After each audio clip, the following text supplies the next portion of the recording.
गीता को मुखस्थ करी गाइबा प्रवचन देवा किंतु कार्यक्षेत्र में विपरीत आचरण करने शोभनीय नुहे। यह गीता ग्रंथ प्रति अपमान।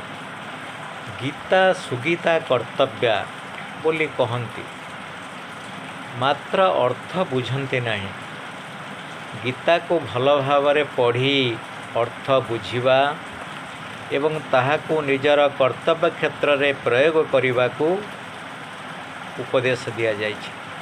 सुमधुर स्वर रे गान करी पुरस्कार पाइबा पाई प्रतियोगिता रे भाग नेबा मुख्य उद्देश्य नुहे। गीता योगशास्त्र अर्थात निष्ठा सहित मिश्रण प्लस पॉइंट।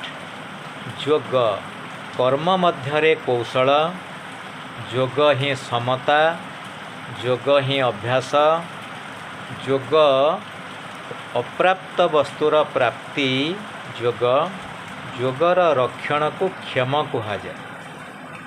क्षेम अर्थात वास्तविक मंगल।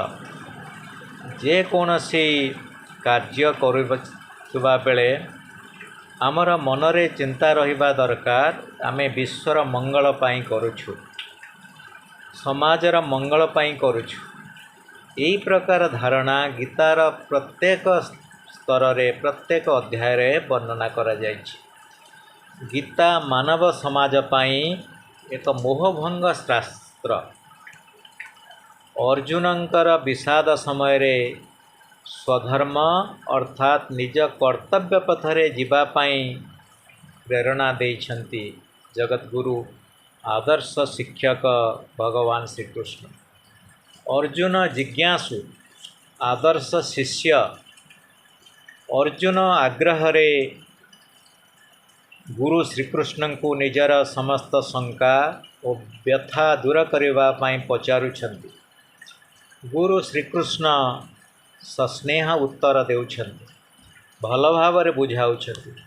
शिष्यर जहाँ आवश्यक ताहाको न पचारिले मध्य गुरु शिष्यर मनस्तत्व को बुझी बुझाउछन्ति।